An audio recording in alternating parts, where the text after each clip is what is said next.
Génétique, anthropocène, décroissance, ce jargon vous dit quelque chose bien sûr, mais parfois nous utilisons ces mots sans bien savoir ce qu'ils veulent dire. Dans les mots de la science, on revient donc sur l'histoire et le sens de ces mots-clés, avec des chercheuses et chercheurs capables de nous éclairer. L'épisode du jour est dédié à la notion de race, un mot dont l'histoire et l'utilisation sont on ne peut plus complexes, mais qui peut pourtant servir d'outil d'analyse, notamment dans le champ des sciences sociales. Pour nous en parler, nous accueillons Sarah Mazouz, sociologue au CNRS, affiliée à l'Institut Convergence Migration. Sarah Mazouz, bonjour. Bonjour. Le mot race fait partie de ces notions inflammables qui suscitent très rapidement la polémique. Pour autant, de plus en plus de chercheurs en sciences sociales en revendiquent l'usage. Pour dire quoi? Pour désigner quoi exactement? Alors, en effet, c'est un mot compliqué qui a une histoire lourde, mais des chercheurs l'utilisent de manière critique pour désigner un rapport de pouvoir construit socialement et historiquement. Donc, c'est pour ça qu'on l'utilise au singulier et pas au pluriel, à la manière dont les idéologies racistes ont pu penser les races et les classer pour les hiérarchiser. Donc là, il s'agit de montrer comment, à un moment donné, dans un contexte particulier et parfois même dans des situations limitées, on produit des hiérarchies qui infériorisent certains groupes au nom de ce qu'on suppose être leur origine, qu'elles apparaissent à travers leur phénotype ou à travers d'autres éléments culturels ou religieux. Et donc, parler de race, c'est comme parler de genre ou de classe, c'est dans ce cas-là désigner un rapport de pouvoir construit et produit socialement, historiquement, et qui produit des hiérarchies qui structurent les sociétés. On va revenir sur cette définition avec des exemples très concrets, mais précisons tout de suite. Il s'agit donc non pas d'utiliser la race comme une donnée biologique, mais bien au sens de la perception des uns et des autres. Autrement dit, comment une personne peut faire l'objet d'un traitement particulier en raison de son apparence. Alors, c'est sûr que oui, c'est-à-dire que ce qui nous intéresse quand on utilise la notion critique de race, c'est pas, en effet, on l'utilise pas du tout, au contraire, à l'opposé du sens raciste, qui part du principe qu'en effet, il y a des races qui sont inscrites biologiquement et génétiquement et qui apparaissent du coup après dans les types, à travers les types physiques humains. Ce qui sert en effet d'élément pour les chercheurs qui travaillent de manière critique sur la race, c'est de mettre en lumière la façon dont socialement on opère des hiérarchies. Et en effet, une des façons d'opérer des hiérarchies, ça part aussi de la façon dont un groupe qui se conçoit comme étant le groupe majoritaire ou le groupe qui est du côté de l'universel, va désigner d'autres groupes comme étant des groupes particuliers et à ce titre aussi inférieurs. Et donc, en effet, ça passe par la perception, la perception de la différence d'un groupe, donc qu'elle soit culturelle, religieuse ou phénotypique, ou tout en même temps, et à partir de là, l'infériorisation du groupe. Et donc, quand on travaille de manière critique sur la race, c'est pour mettre en lumière ces mécanismes d'infériorisation. C'est pas pour entériner la façon dont des classements se font au nom d'une prétendue existence des races. De quand date ce tournant en France et d'où ça vient? De quel pays? De quel type de laboratoire de recherche? Alors, moi, je daterais ça du milieu des années 2000, en 2004-2005. Moi, je me souviens, c'est le moment où je commençais mon DEA, enfin, donc ce qui était l'ancêtre du Master 2. Et il n'y avait pas de travaux tellement sur ça. Et moi-même, je n'avais pas d'ailleurs conscience des différents positionnements, où je crois que même en partie les positionnements sur ces questions n'étaient pas encore complètement constitués. Mais moi, j'ai décidé de travailler sur les discriminations raciales, et c'est comme ça, en France, et c'est comme ça que j'ai découvert à la fois les travaux et que j'ai petit à petit aussi compris quels étaient les différents positionnements scientifiques sur la question. Donc moi, je daterais de ce moment-là, en tout cas 2004-2005, et ça a du sens dans la mesure où comme toujours quand on travaille en sciences sociales, on est nourri par ce qui se passe, par le contexte dans lequel on évolue, et ça correspond aussi au moment où, par exemple, vous avez les émeutes de l'automne 2005 en France, et donc on voit aussi à ce moment-là, il y a une espèce d'urgence à mettre en œuvre des moyens scientifiques pour analyser ce qui se joue. Mais par exemple, il y a eu 2 grandes journées qui se sont passées avant les émeutes de 2005, au début de l'année 2005, qui étaient organisées par Didier et Éric Fassin, l'une à l'ENS Boulevard Jourdan, à l'ENS de Paris, et une autre à la rentrée, je me souviens, en septembre 2005, à l'EHESS, à l'École des hautes études en sciences sociales. Et c'est ces 2 journées qui ont donné lieu à l'ouvrage qui est paru fin 2006, de la question sociale à la question raciale. Et donc là, vous aviez des chercheurs qui mobilisaient la notion de race, qui montraient les distinctions, par exemple, je pense au travail de Papendiaï entre le colorisme et la question raciale, etc. Donc c'est à partir de ce moment-là.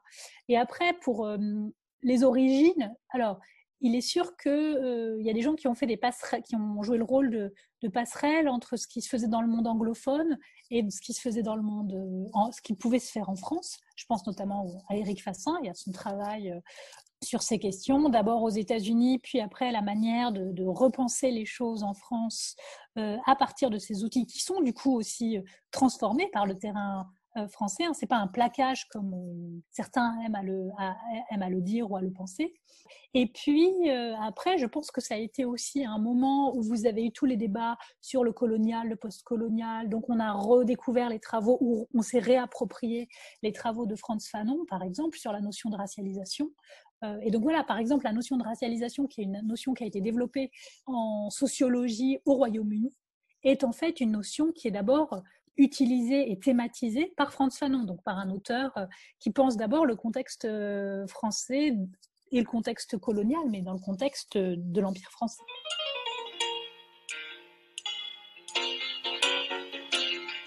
À ce jour, qu'est-ce que l'usage de ce mot race en sciences sociales a donc permis de dire, de mettre à jour de manière très concrète, si vous avez des exemples de vos propres recherches ou de papiers comme ça un petit peu crucial qui ont fait bouger les lignes en sciences sociales?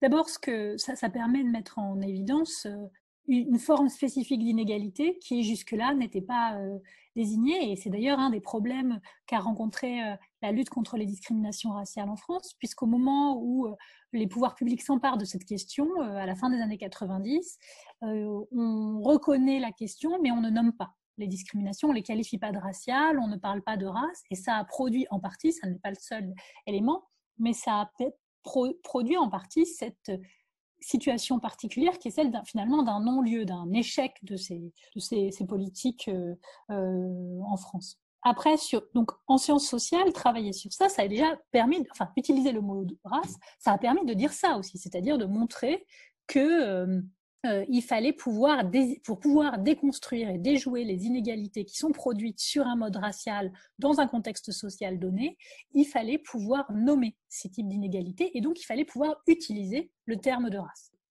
C'est ça que ça permet de faire. Donc je vous dis, moi dans mon travail, ça m'a permis de mettre en lumière justement les blocages qui ont eu et ce non-lieu de la lutte contre les discriminations raciales en France. Ça permet aussi à des niveaux plus micros de voir, c'est-à-dire que quand vous analysez des rapports entre des personnes, par exemple des collègues au travail, il y a des choses qui vous échappent si vous n'avez pas cet élément-là en tête. Si vous avez par exemple que la classe ou que le genre et que vous ne mettez pas en rapport classe, genre, mais aussi race, il y a des éléments qui vous échappent sur ce qui se joue. C'est un exemple qui est tiré de ma thèse, mais que je remets dans l'ouvrage Race qui a été publié dernièrement chez Anna Mosa.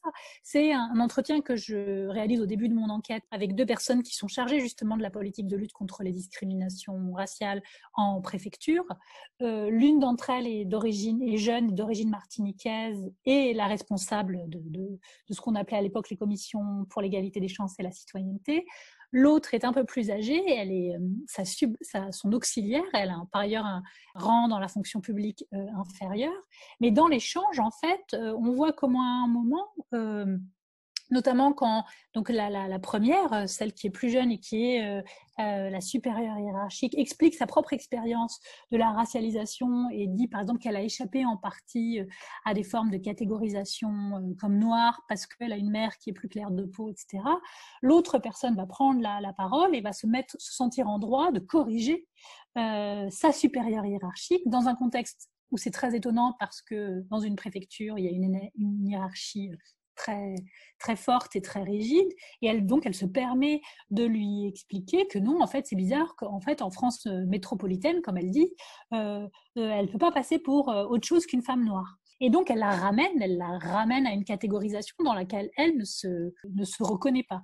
Et là, vous voyez, bien sûr, si vous mobilisez simplement la classe, ou vous dites, il y a une femme qui est de classe supérieure, qui est rabrouée d'une certaine manière par sa subalterne, qui vient par ailleurs d'une classe de classe populaire. Mais il vous manque un élément. Il faut ajouter par exemple le genre et l'âge, par exemple, la façon dont le fait qu'elle soit jeune et femme et racialisée comme noire vient rendre sa situation encore plus problématique aux yeux de son interlocutrice et va pousser donc cette interlocutrice à la ramener à une position inférieure. Donc vous voyez, c'est pour ça aussi que c'est important de travailler de manière intersectionnelle. Si vous prenez juste le genre, il vous échappe des choses. Si vous prenez juste la race, il vous échappe des choses. Si vous prenez juste la classe, il vous échappe des choses. Et là, par exemple, on voit aussi qu'il ne faut pas s'arrêter à ce triptyque initial de classe, race, genre, et que l'âge, par exemple, joue énormément, puisque vous avez une femme jeune en situation hiérarchique supérieure et une femme un peu plus âgée qui, elle, est son auxiliaire et qui appartient à un grade de la fonction publique plus bas.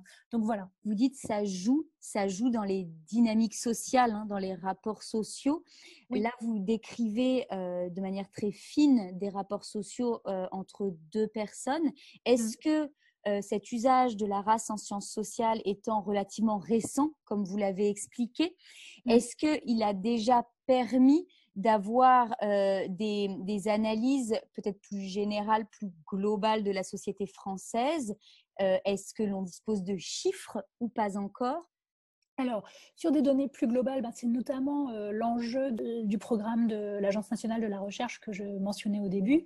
Global Race, c'est une façon de voir, par ailleurs de manière comparatiste, en travaillant sur différents contextes, mais dans lequel est incluse la France, la façon dont, justement, la question raciale vient, pour avoir une espèce d'analyse plus macro, si vous voulez, de la façon dont ces questions sont thématisées par la référence ou pas à la notion de race, et ce que ça fait après en matière de politique publique. En effet, un des éléments compliqués dans le contexte français, c'est qu'on n'a pas de moyens d'objectiver et de monter en généralité, parce qu'il manque en tout cas, il manque en partie l'appareil, il manque des statistiques. Vous pouvez avoir maintenant des enquêtes qui intègrent des éléments qui permettent de mesurer l'effet et l'impact des discriminations raciales. Je pense à l'enquête Trajectoire et Origine qui a été dirigée notamment par Patrick Simon, Chris Beauchemin, Mathieu Ichou, voilà, au sein de l'Institut national d'études démographiques, où là, par des questions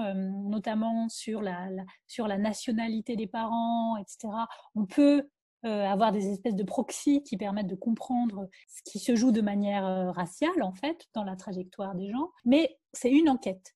On n'a pas ça de manière globale. Alors, bien sûr qu'il n'y a pas du tout à oublier les effets, en effet, qui peuvent toujours être, essentialisants ou rigidifiants des catégories.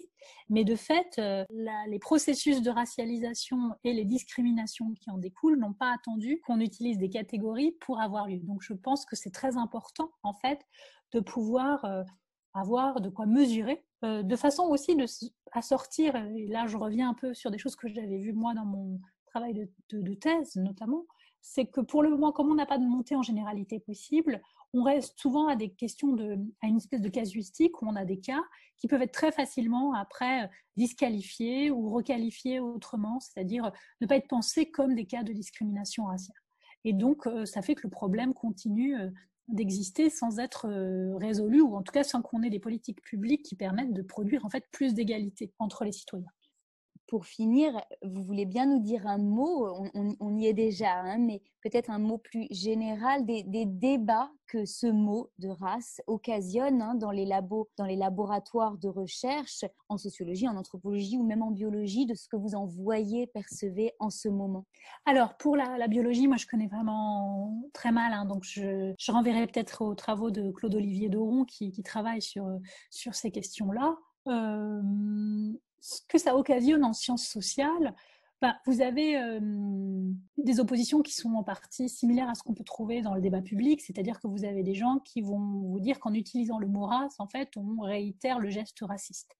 et qu'utiliser race, c'est croire que la race existe et que donc on est raciste. Alors il y a toute une tension sur ce que ça veut dire la race existe. Bien sûr, encore une fois, quand on travaille de manière critique sur la race, on pense que la race au sens biologique n'existe pas, mais qu'elle existe, en tout cas qu'elle a des effets sociaux très lourds, et que donc elle existe comme un système, un rapport de pouvoir, un régime de pouvoir, et que c'est ça qu'on désigne. Donc vous avez d'abord cette opposition-là. Après, vous avez aussi une opposition qui a aussi eu lieu quand les études sur le genre sont apparues, c'est-à-dire que des chercheurs qui ont développé leurs travaux à partir d'une lecture qui se fonde simplement sur la notion de classe, voient ces questions-là soit comme des questions qui sont subordonnées, comme annexes, soit comme des questions qui menacent en fait des travaux qui se porteraient uniquement sur la classe. Et donc, ils voient dans les travaux sur la race l'arrivée de travaux qui seraient des travaux avec une entrée concentrée sur la question de l'identité, ce qui est d'ailleurs un contresens, parce que quand on travaille sur la question raciale, on travaille beaucoup plus sur les questions de discrimination raciale, et donc on travaille beaucoup plus sur la question minoritaire que sur la question identitaire. Minoritaires au sens sociologique, c'est-à-dire de groupes qui sont constitués parce qu'ils sont victimes de discrimination et pas qui sont constitués parce qu'ils ont une identité en commun à partir de laquelle ils se retrouveraient. Et donc voilà, et donc vous avez cette opposition, en gros, avec en partie aussi vraiment, un refus d'écouter ou de prendre en compte ce que les travaux sur la race ou les travaux intersectionnels apportent et une façon de prendre acte de leur démarche. C'est-à-dire, on fait souvent un faux procès à ces travaux en leur disant justement qu'ils sont identitaires, qu'ils sont essentialisants, c'est-à-dire qu'ils rigidifient des réalités sociales, etc., alors que ça n'est pas du tout le cas. Sarah Mazouz, merci infiniment pour ces clés de compréhension de l'utilisation du mot race en sciences sociales. Merci à vous.